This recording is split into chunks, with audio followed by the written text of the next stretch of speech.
was looking forward to this interview all week since we had talked last week, because I was like going, like I said, I wish I would have just had it recording last week too. And more than that, just to spend time with you is wonderful. Yeah. Denise! Listen, Crip Camp. Oh my God. That movie is my favorite movie. I'm like, I can't get it out of my head. It's like, it's one of the best documentaries I've seen, period. I know. It's incredible. Yeah. Really. It really is. How did we, I mean, you were the story consultant on it. Yeah, because I've been trying to write a book about my first summer at camp. It was a very pivotal summer for me. I started going when I was 16, and so I've been trying to write this book for decades and decades, and I bumped into Jim LeBret about 11 years ago, and he said, "What are you doing?" And I told him, and he said, "I always wanted to make a film about camp." So we started talking, and then over the years, he found Nicole. Right. And he convinced her to come on board. Right. So we all met, and we were at a cafe throwing out titles for the film. And I said, "Oh, what about Crip Camp?" Now, how did that name come about? Just like that? Yes, I threw it out, and they really grabbed it up, and I said, "Well, no, maybe it's not politically correct." And they said, "No, we like it." So very cool. It's amazing. You know what I loved about that story too? It's like you've been wanting to write this for decades. yeah. And at the same time, there's Jim been thinking about it in his head about how powerful that camp was. Yeah. So, and it seems like it happened, and I mentioned to Jim last week when I talked to him, how it was the perfect time for this. It seemed like it to me. Yeah, it was. Oh, and I was telling him too that, I've been working on a documentary for years now, and I'm sort of, finally, some of the time I just say, I don't know what I'm doing. But I have to say, when I saw this film, and some people well, I don't want to, some people, what, instead of me saying that, what do you think of the word inspiration?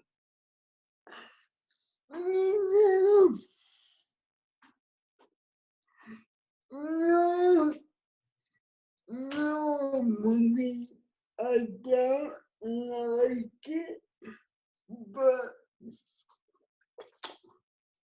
I realize that when people say that film, they get inspired.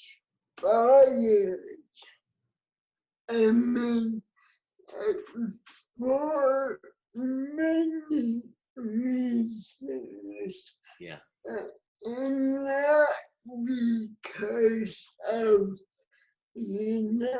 it's about people overcoming their disability, because it's very clear in the film that we're not talking about overcoming a disability. We're talking about living our lives, and it gives people hope. I think that's very different than somebody saying to me, "Oh, you're so inspirational." Right. No, I definitely see the difference in something like that. And I have to say, the film inspired me to move forward with my film. Yeah. And whatever I'm doing in my life, in the sense of creating something, as My Next Breath, which is the film that we've been working on. Also, and I told Jim this, that the camp, I mean, that sucked me in, because it reminded me of when I went to Camp Arazim, and was there for 3 weeks, and I felt like I was part of the camp with all of you. Yeah. Yeah. What is your film about? Our film is about a group of actors, a mix of actors. One happened to be 3 foot tall, one is blind, one happens to have cerebral palsy, one is deaf, one is me, and it's about their lives. It's about their stories that they tell in this acting class, and about their mothers, their brothers, their lovers. And one of the questions that was asked, which was the seed from my teacher, Corey Allen, was, what do you want the most at this moment in your life? So we asked that question, I guess it was 10, 11 years ago now. And so now we're going to come back and say, hey, did you get what you wanted? So that's where we are right now. And it's still coming together as time goes on. Like you said, it's like it took a while for people to connect, and this, and how the films were found as well. For your crip camp, it was amazing. Yeah, I mean, I had seen the footage about the crab epidemic, but I didn't know that there were hours and hours of film. Did you forget about it, or did you remember?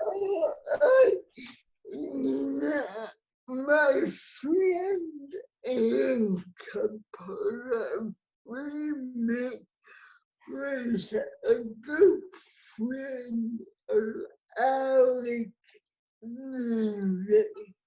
And Alec had about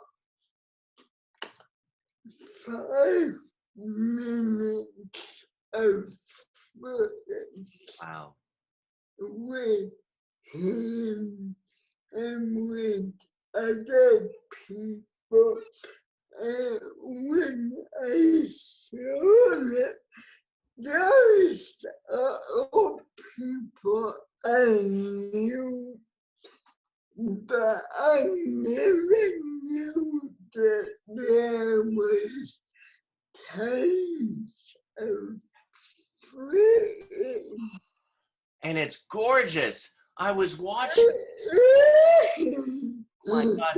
And the interviews that you had in that were like, I felt like I got to know you.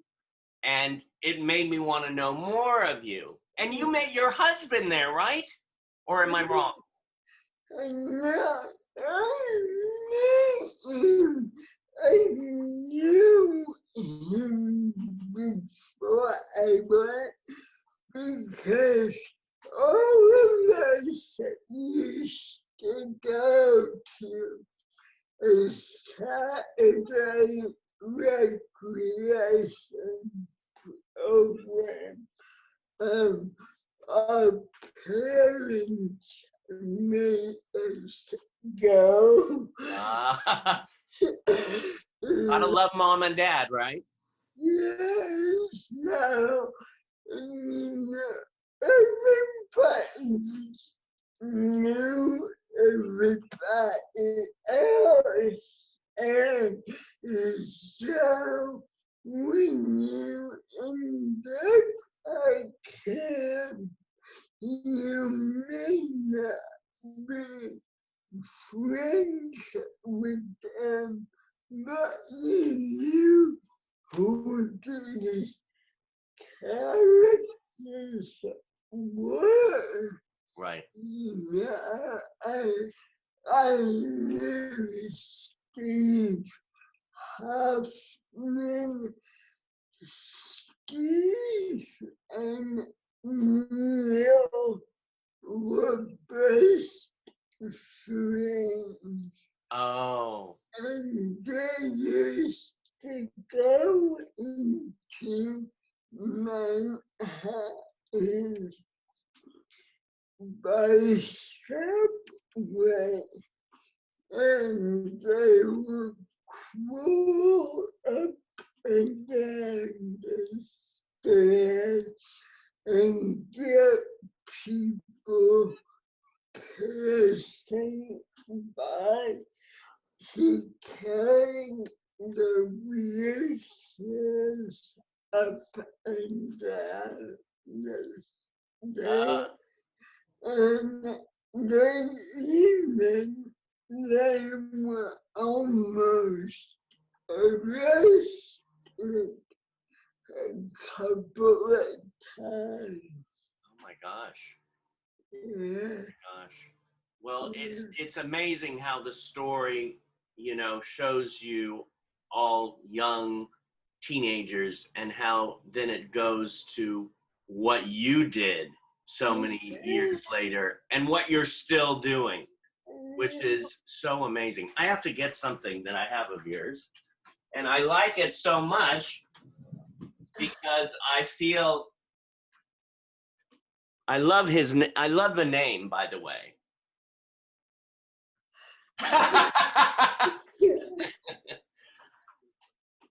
This is wonderful. I got this in the mail last week, and I can't wait to read it. I was reading the back, and I looked at the last quote, and it says, "But Mom, what is the question?" So you have a son, David. How about that? What about that book? Why was it important for you to write that book? because every time I told the story about how they came into college, I would cry. I was,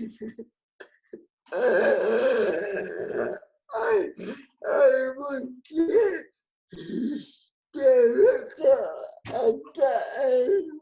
I would, and That's a true mama. and it was mainly only gonna be a story. Yeah. The first chapter of the book, and so I figure if I write that story, I don't have to cry anymore. Oh. I can tell people to read it. So, but then I showed it to a relative of mine who was a screenwriter in Hollywood. His name was Edwin Gordon, and he wrote the screenplay for The Chosen way back, and I sent it to him. Right. And he had he shared it to a couple who were film producers, and they said, we want to make a movie out of it, but we need more of the story. So I just kept writing and writing, and I thought I have a book here. So that's how it became a book. It hasn't gotten to the screen yet. Every couple of years, I have a producer call me up and say, I saw the book, I want to make a film. They can never get any money for their film. That's amazing how people can do that. Yeah, and besides that, the people who've contacted me about making a film never really got what the story was, because the reason that we got to adapt David was he was gonna be adopted anyway, and so the birth mother arranged an adoption through this agency, a private agency, and they got a couple, but when David was born, they determined that he might be at risk for a disability, either the cerebral palsy or a developmental disability. And the couple who were gonna adopt him back out. Wow. And so he was born in St. Louis. And in St. Louis, Yeah. when a baby is born and put up for adoption, they go into a foster home until all the paperwork is finalized. So it can take a week or two or whatever. And so the foster home he was in, the foster mother became friends with, do you know Colleen Starcroft? I'm not sure. I know. Colleen and Max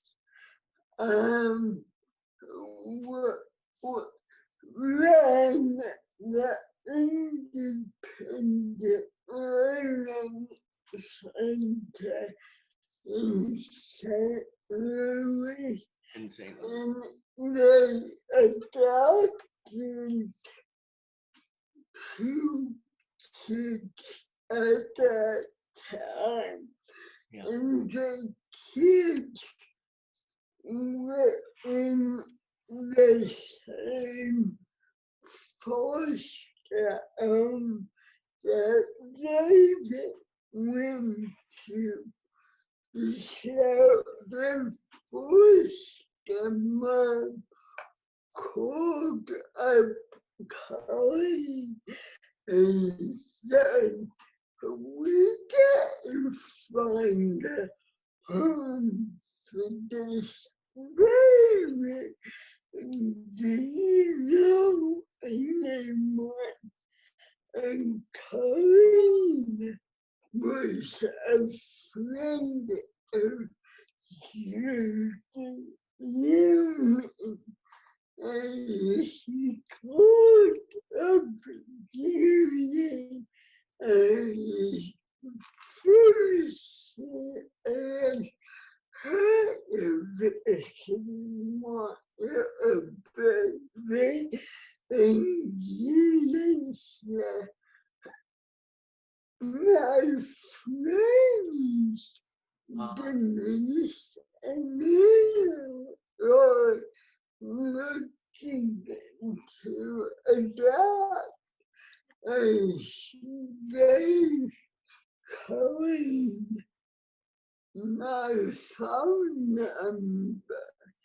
So anything she never bothered telling me that she gave Colleen my number. So one day out of nowhere, Right. I get a call from the woman that I never met. Who said, "We have a baby. Many disability. Do you want it?" And at first I thought it was a crank call. I go, "Who's gonna give us a baby?" Yeah. And they tell me more about it. But what really saved it for me is the baby was born on New Year's birthday. Really? Oh my God.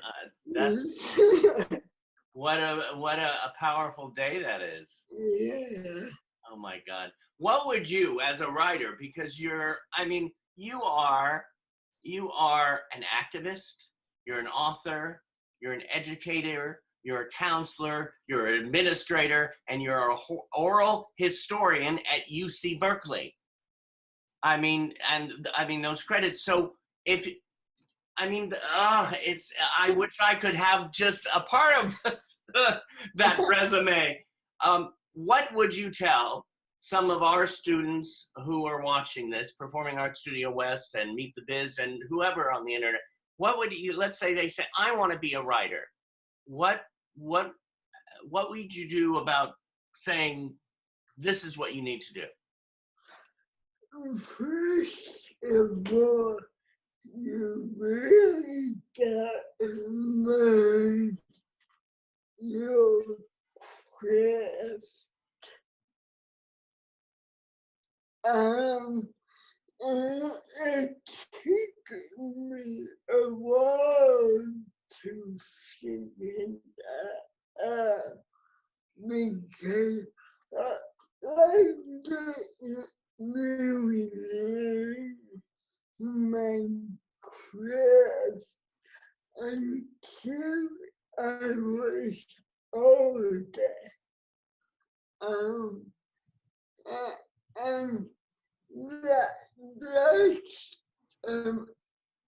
crucial piece of it.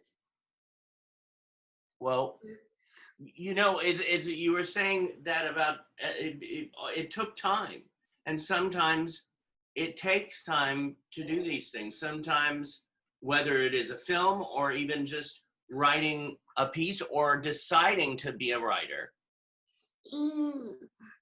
I grew up at a time when there was really a stigma for people with disabilities and people with cerebral palsy. And I never saw anybody like me out in the world. Right. And having life and having friends. I grew up living in an apartment with my family that was up 2 flights stairs. I grew up not having a wheelchair. I walked with races and crutches. Right. I had very limited mobility. I had very few friends at home. I went to a special health class unit in school, and my life focused on academics because I was really good in school Right. and got really focused, but I didn't really have a social life or a lot of friends until I went to camp tonight, because the programs I went to as a kid for recreation were very segregating. And So you missed that. You missed the coming together when you were growing up. and they brought into a stereotype of this hierarchy of disability that I talked about in the film, about if you appear to be less disabled, you were more acceptable. Really? And therefore you were able to fit into this society. But then I went to camp dinner, and the people around were very aware of the social stigma, what was going on, and they really made an effort to run the camp where everybody was valued and accepted. I just, I'm hearing this, that, being valued. I'm the kind of person, and I surround myself with people who, each person, each human being to me has such a value and such a uniqueness and has so much to offer to the world. So it baffles me. Have you seen the change? Have you seen a big change in society, or is it still a struggle? It's both. I think I've seen a change because I've been a part of the change. There is still a struggle but now that we have the ADA and 504, and we see people like me on TV. We see them on the news. It's improved. Yeah, yeah. Well, you know what's interesting too, and I wrote this question down because I had a bar mitzvah. I have my little plaque on the wall there, which I'd show you, but I have my Zoom pants on now, and I don't want to show it, if you know what I mean. Maybe I'll. Yes. But here's the thing. Being Jewish or being a minority or being, why, I mean, being a professor like you are, I don't understand why people hate. I don't understand why people say, oh, the minorities, whether it's Black or gay or Jewish or, what is that about? And how do you think we can get to that next level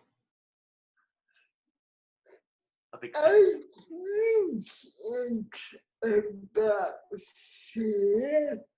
I think people are afraid of what they don't know about people who are different from them.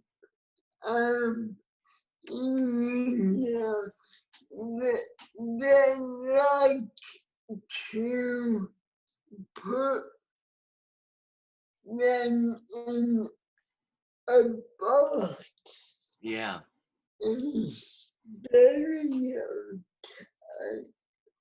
So they don't have to deal with it. Yeah. They put them in a box so they don't, because it's so that, yeah, it's that word fear, isn't it? Yeah. And how I can tell you how many times non-disabled people have said to me, oh, you're an inspiration. It would mean I would want to hide and I would want I wouldn't want to live. It's okay. All right. Like my mom says, if you didn't laugh, you'd cry, kind of thing. It's like, what is so terrible that they think they'd be better off dead? Isn't that insane?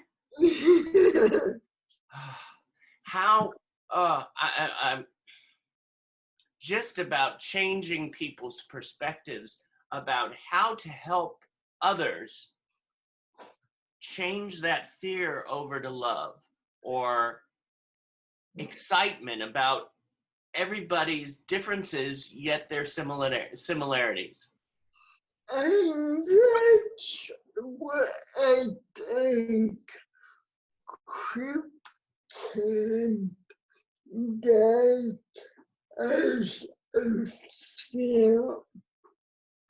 I think that it's such people in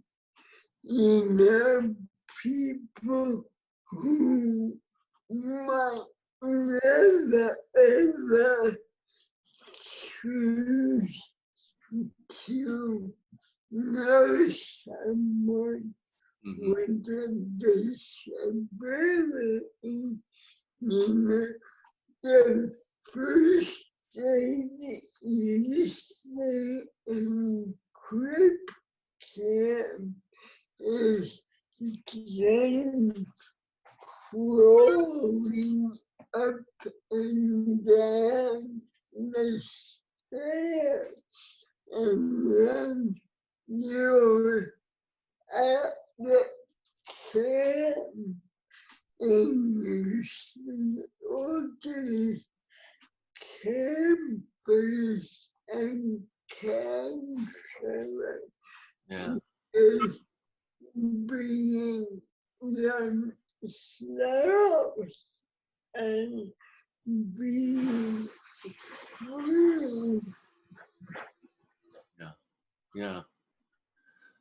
Well, I do have to say that watching Crip Camp took me, like I said, onto a journey and made me feel, I mean, this is my extended family, this community, as you know. I mean, and thank God for Jerry Jewell, who we went up to San Francisco, and that's where I first met you. What was that, about 10 years? Well, I don't know how many years. It was a while ago, but it was a blessing. You have this energy. It's like I just saw you, and it's like a magnet. You just want to be drawn to you. What is your biggest joy?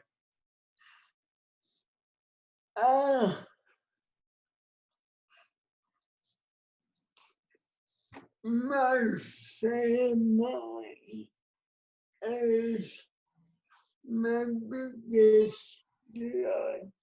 Having people I love in my life,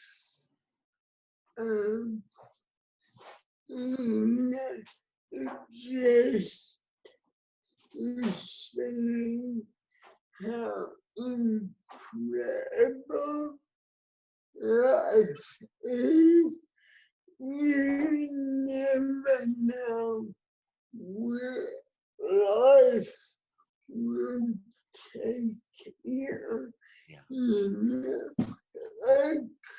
I cannot imagine in my wildest dream that my life would be so full and so interesting. Yeah.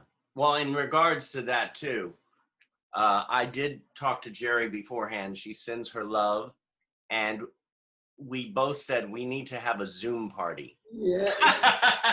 You know, one Saturday or Sunday night, let's just connect on Zoom and just hang out with a glass of wine or vodka.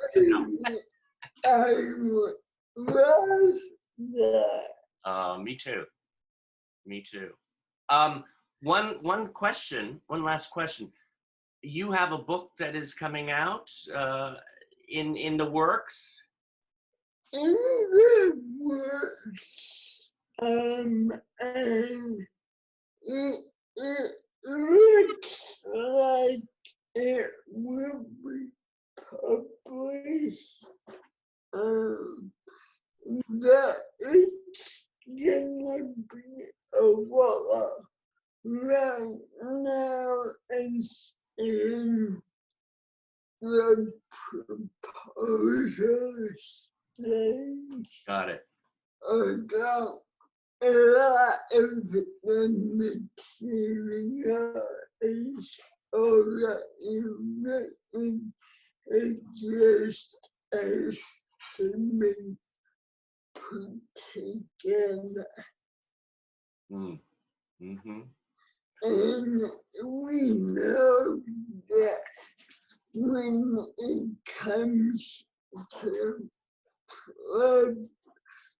publishing, it's still archaic in that you gotta go through a proposal, approval, and it takes a while. Yeah. Step by step, huh? Yeah, yeah. One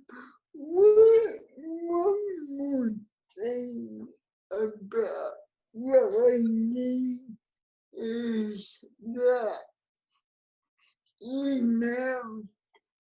It's about knowing your craft, and it's also about knowing who you are.